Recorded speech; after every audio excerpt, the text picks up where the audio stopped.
who invented most of what we tend to call civilization, who invented all those things that we tend to attribute to a sophisticated and refined society. Everybody knows the answer: the Romans. They built magnificent buildings and also engineering masterpieces, all those water aqueducts. They had flowing hot water in their luxury villas. The layout of their metropolises sometimes surpassed even our modern one due to the precise planning beforehand. This is the impression about the Romans created by the history textbooks and the TV documentaries. But even if millions or even billions believe a certain story, this by itself is not a proof that this story is true. So let's look at the actual archaeological evidence available and decide together, are there any grounds to believe this story or not? First of all, the architecture. The people considering themselves respectable academics define the Roman architectural style as simplified ancient Greek style. While making a rough copy of your neighbor's house can be barely classified as anything innovative, not to mention how questionable the very term of ancient Greek culture is by itself, taking into consideration that we have much greater number and far more impressive so-called ancient Greek ruins outside Greece. But what I find most interesting is that those very same so-called academics also say that the ancient Greek civilization appeared on the ashes, rose from the ashes of older cultures, like, for example, the Mycenae. Now, at the actual archaeological digs at the Mycenae sites, they not only found full-fledged water supply and sewage systems, but they had running hot waters even on the second floor of their buildings. So it wasn't, after all a product of the Roman genius, as the History Channel is loudly trying to assure us. Everything was already there in a culture that, according to that very same History Channel, met its final collapse some at least 1000 years before the Romans even appeared on the historic scene. And then they classify the Mycenae as a Bronze Age civilization. Bronze Age? Then how do you explain the machine tool marks, the high-tech tool marks on the lion gate, their main symbol? Similar tool marks are found all over the complex of Mycenae, and all those Bronze Age tools that you see in the museums in big abundance are not capable of producing anything remotely similar to this.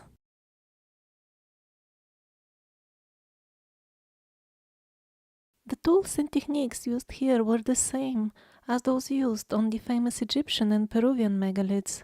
After the stones were placed or cast out of geopolymer, we don't know yet, after that they were shaped with a tool with one single stroke, so to say. We have not yet developed such modern portable tools which are so powerful that with a single stroke you can shape rows of stones at the height of a couple of stories, couple of floors. Such tool marks don't go well with the general idea that we are given about the Bronze Age, and that is why they don't show you such images on the History Channel. Now let's return to that famous Lion Gate, which has become like an emblematic symbol of the very meaning of Mycenae. It's of a completely different style than everything surrounding it and appears to be broken even before they placed it. Probably it was an antique already when they made it a main symbol at the entrance of their city. It is of style commonly found in Asia Minor, especially at sites that are extremely ancient, sites that have abundance of such high-tech tool marks as well. The lions of Mycenae also appear to have a cutting done with a tool that is definitely not Bronze Age. To be frank, I don't see any grounds whatsoever to consider the Mycenaeans even a separate culture, what to speak of the impressive label of civilization. It is extremely unlikely that they invented anything at all as well. After all, we see here a degradation in terms of techniques and tools compared to the older megaliths from where they took their lion figures. And whatever they built wasn't of unique style of their own. Such cyclopean walls are commonplace for the Mediterranean region and particularly Italy. This is the cistern of Mycenae. It is built in a style very common for Italy and especially for Sardinia. The Mycenaean symbols, their griffins, are in no way unique or peculiar to the region. They greatly resemble the griffins worshipped and revered all over Asia and Europe. Such high-tech tool marks are not found on Mycenaean sites exclusively. They can be spotted at a number of so-called ancient Greek sites. And here, every well-read penguin will tell you, oh yes, we know all that long ago. Of course, ancient Greek sites are often built on the basis of an older places of worship. And academics still argue who were exactly the people before that. Still argue? Let them argue to their heart's content, but why they are not telling the facts to the people, the facts about what they have actually excavated? Namely, up to 6 successive layers below each other, some of them eroded, means the building on the top was built after the previous one was already eroded. That means great spans of time in between the layers. And most importantly, with each successive and deeper layer, the quality of masonry work increases considerably. And it is not just the size of the megalithic blocks that gets bigger as the layers get lower and lower. Also the precision of the quality of the masonry work and the chances of spotting high-tech tool marks, they also increase with the deeper layers. In other words, gradual degradation is clearly visible. Instead of that, they're bamboozling us with talks about discovering and innovating. And it is not just the false propaganda. They also actively cover up the valuable artifacts of the old civilizations. Here you see some cutting tool marks are barely visible. The lower layers are submerged under modern asphalt or whatever, cement.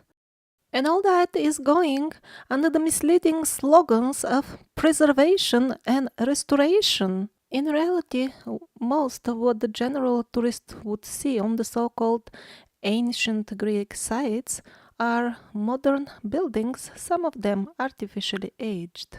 And at locations where the so-called restoration has not yet managed to erase all traces of the real old stuff, we see things like this, for example, protrusions on the stones, identical to the protrusions found on the Peruvian megaliths, the pyramids in Egypt, Baalbek, the French aqueducts. And it was the same folks who built them all over the world. It wasn't the Bronze Age savages who didn't know what's beyond their village. This is a polygonal megalithic masonry from Greece. You will find almost identical patterns in Alajujuk in Turkey and in Cusco in Peru. These are clamps used on the megalithic sites in Greece, identical to those used in South America, Africa, Asia, Europe.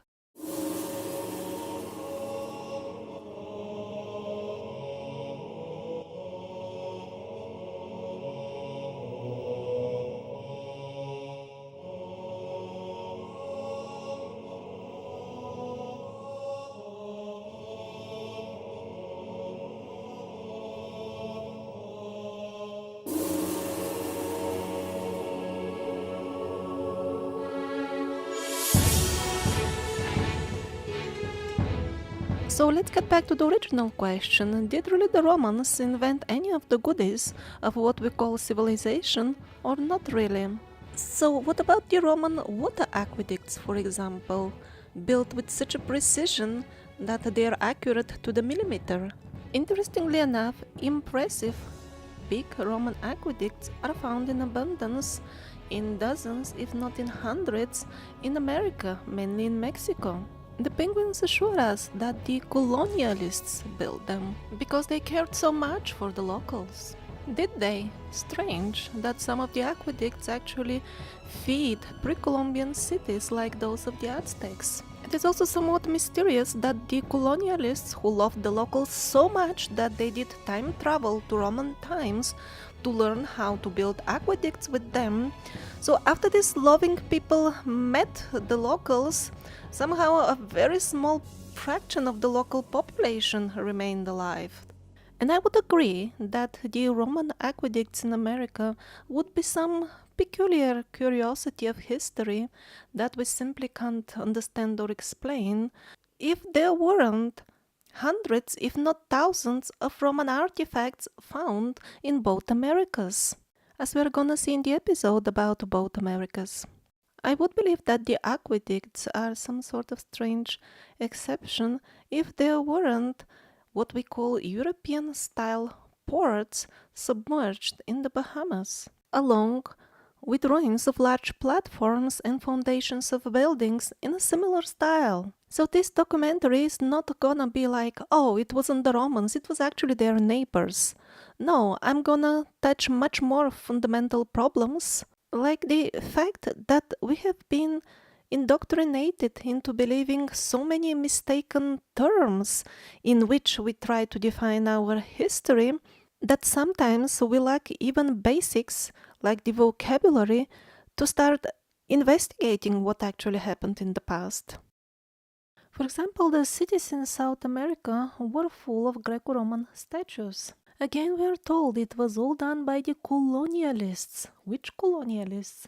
The ones that were burning people alive just to make them Christian? The ones who devoted their entire lives to fighting paganism?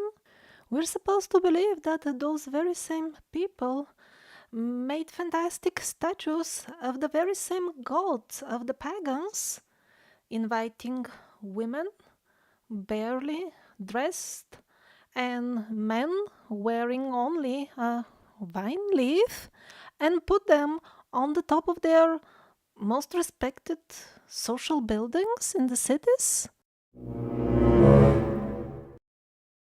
So getting back to the Romans, this is how the mass media confirms the fraudulent history already taught in school. They show you like these mosaics with girls in bikini, and they tell you, you see, they were so advanced, they even had bikini, they invented the bikini at that times. And people watch that on TV and say, yeah man, it must be true, you see the old mosaic with the bikini. Without considering that nowhere on this mosaic is written that these are the first prototypes of bikinis. It's absolutely possible that the chicks had bikini even before that. We simply don't have images older than this. Since the Romans did not invent their own Roman togas, why should we think that they invented even their Roman underwear? These are Thracian images of people wearing those very same togas, and these were cultures that predated the Romans.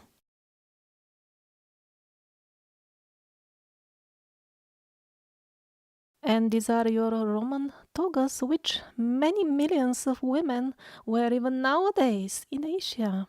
And although the outfits of the Thracians and the so-called Roman togas and the saris of India are absolutely identical, people don't even notice it. They are so accustomed to simply taking the official quackademic historic labels as some sort of science that they don't even bother to question.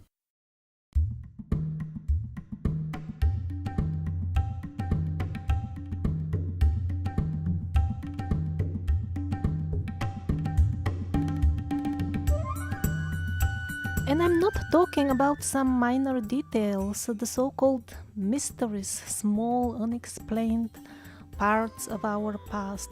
No, even the very fundamentals of the so-called history, of the official history taught in schools, does not match the artifacts, does not match the historic sites, and not only the ancient history, even the relatively recent one, as much as a few hundred years ago.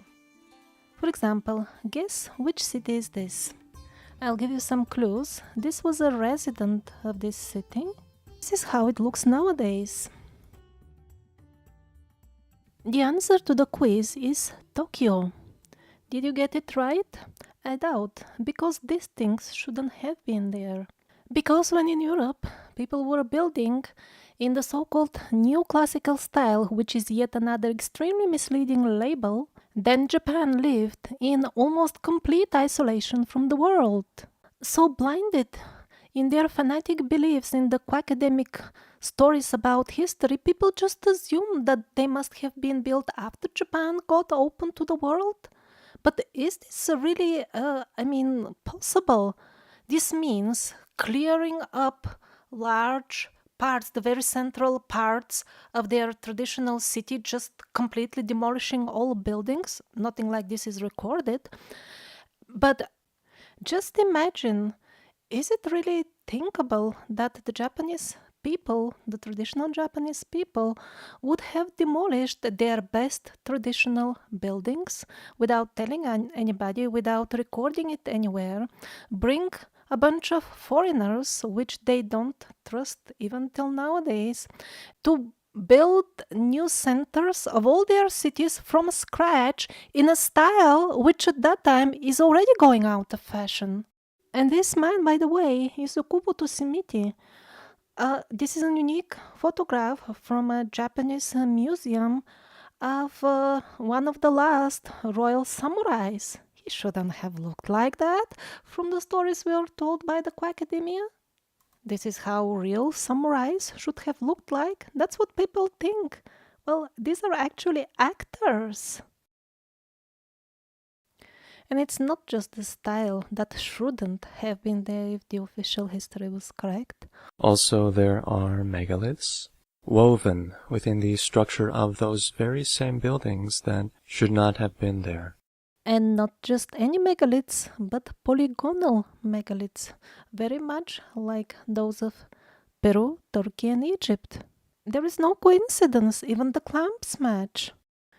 With the clamps on the megaliths on the other continents, which the official Quackademia is indirectly trying to trick us into thinking that they are from some extremely old and forgotten civilization, disappeared civilization, lost civilization. Don't even bother to trace it. It was so far away in time.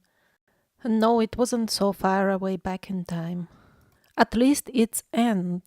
Yes, the civilization might have existed for extremely long time, but its demise was very recent. And now the time has come to become aware that somebody has been seriously tampering with our history. And if we really want to know how things really were, we'll have to start recovering the true history almost from scratch.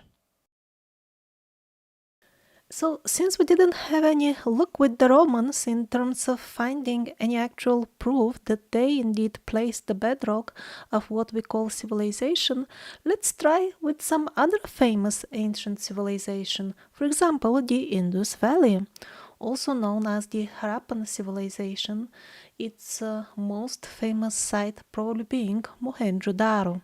Official academics send it 4,000 years back in time. That's deep antiquity. God knows if those dates are true, because as we're gonna discover in the later episodes, anything older than 200 years is highly questionable, and anything older than 500 years is most likely pure fantasy. But let's, for the argument's sake, assume that these dates are correct. So let's see what we read in the actual notes of the archaeologists who were digging at the site. Couple of distinct periods are clearly visible. Of course, it was a long span of time, so it is normal different cultures inhabited it. So the very first layer, from the very beginning, from scratch, there was central planning.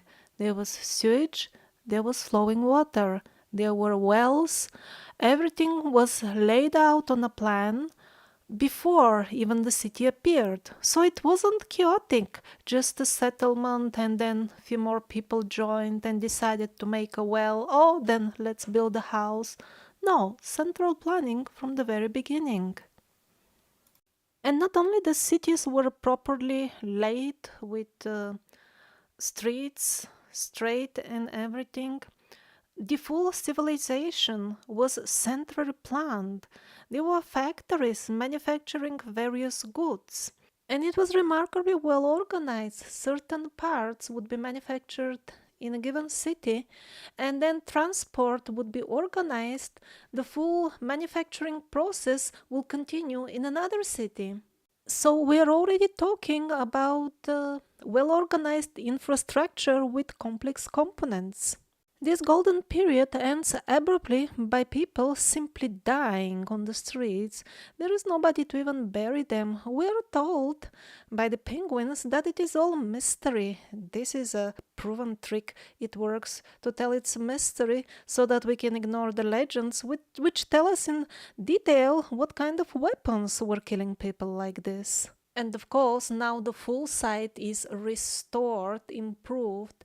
This situation cannot be studied anymore. The skeletons are no longer there. The destruction of the buildings also cannot be studied. Was there really an epicenter? As some say, we don't know anymore. One more evidence destroyed. Well, anyhow, and then the next culture comes and inhabits the site, Mohenjo-daro. They have difficulty maintaining the infrastructure even, which they found basically ready-made.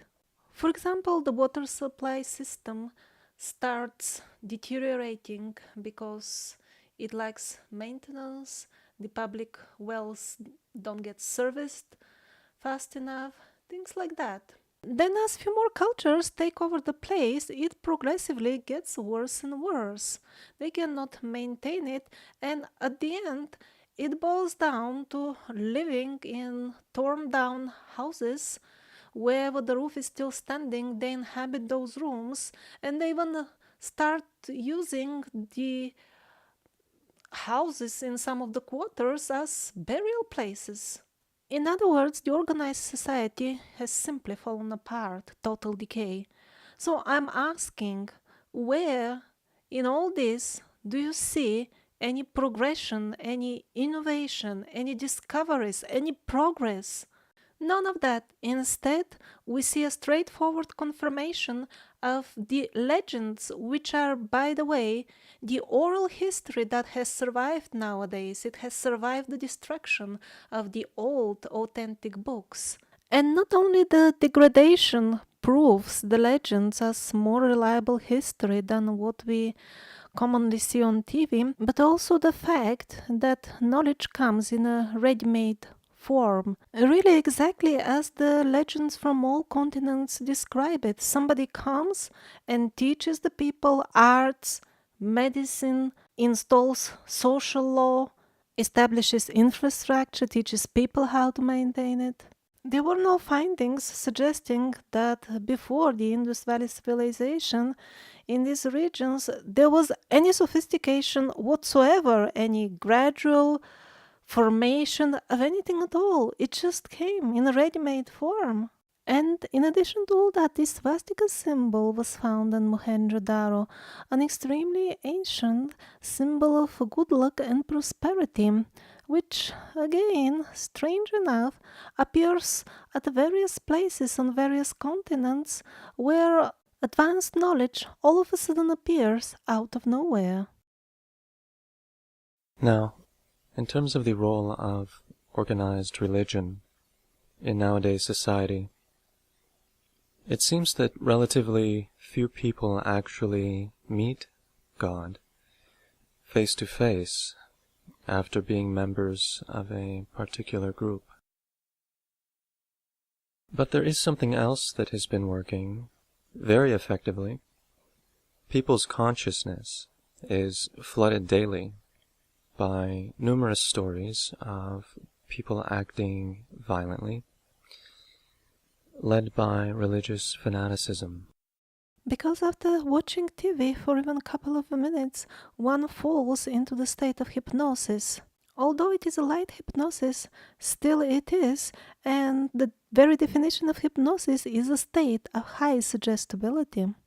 Well, in the episode about the religions, you will be surprised to discover that completely different times were upon us. Times when, for example, the Christianity and Islam were actually one and the same religion. As strange as this may sound nowadays, actually there are a lot of artifacts pointing in this direction. Like, for example, European kings from Russia, from Germany, wearing Arabic religious inscriptions on their helmets and on their weaponry. Quotes from the Quran are inscribed basically along with perfectly Christian-looking inscriptions. While at the same time as rulers in West Asia, which are now classified as purely Muslim, they were minting coins and depicting themselves with Christian crosses and other attributes now officially labeled as purely Christian. The official explanation for all this is that, the Christian kings, they wore these design elements for decoration without understanding their actual translation. And, the German king, he just lost his mantle, and then he was wearing the Arabic one because exactly at the time he lost his, they conquered some Arabic tribe and decided to use their lovely mantle instead. Really? The German king was wearing second-hand dresses from minor tribes he had no connection with? And as far as the coins, we are told that, you see, the people who minted coins, they just decided to copy European designs without understanding what's actually on them. Really, was there such a lack of designs all over Asia? But of course, it is very rarely needed to make such laughable explanations. In most cases, the uncomfortable artifacts simply never reach the public attention.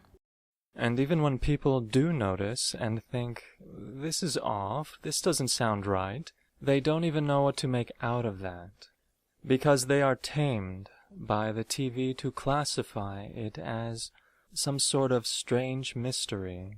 Mysterious part of our past that we cannot figure out. And another very clever trick is to always present and study the history fragmented. Everybody is restricted to their own region. For example, runic writing is found in Europe, Asia, and Africa, and maybe even some variations in both Americas. Now, as artifacts with runes are found on the territories of different countries, they are labeled as completely independent writing systems so that people don't figure out that in the past we were all part of one big family. And then you might be wondering, is it really possible that so many historians over the centuries and thousands of years have made such blunt mistakes and imagined history disconnected from the artifacts and the historic sites? How is that even possible? No, it is not possible, but the timeline that your history teacher told you in school is actually a fiction mixed with half-truth, and all that was cooked mostly during the time of the Reformation, when history as such was transformed from a science of studying the past to a method of modifying the consciousness of the masses by making them identify with what they are actually not. When people got convinced that they are descendants of savages and monkeys only, they were no longer aware that they can claim their rightful heritage as both students and children in the most direct sense of advanced celestial beings. After most of the genuine historic chronicles were burned during the Reformation, often tossed in the fires along with their authors, then a new fictional history was compiled. It was done mainly by two people, Joseph Scaliger and Dionysius Petavius. Most of what is called history nowadays is based exclusively on the work of these two people. There are claims and speculations that their works was based on old chronicles indeed, but none of these chronicles has survived till now. So basically all we can do is hope that there is some truth in it. And as far as those old Roman and ancient Greek works that are quoted and taken as indisputable, trustworthy, holy truth, well, we don't have the original of even a single one of them, but we have copies. When the small group of Jesuit monks were making the copies, they honestly wrote in the preface, "We are copying and correcting to make it fit the new history." And after each and every copy was ready, a misfortunate fire would erupt in the library and burn only the original. But the newly made copies that were laying on the next shelf always survived the fires. What a strange coincidence. If you are to discuss this issue with a modern co-academic, he will tell you that Scaliger and Petavius simply did not have the time and resources to provide solid proof for the historic timeline they suggested, but somehow or other they must have been using some correct old sources because their timeline has been conclusively proven to be right by the modern advanced dating methods like carbon dating, dendrochronology, and others. Well, that is one elegant explanation, and that is why the next episode will be exclusively about those dating methods. We'll see, do they hold any water actually?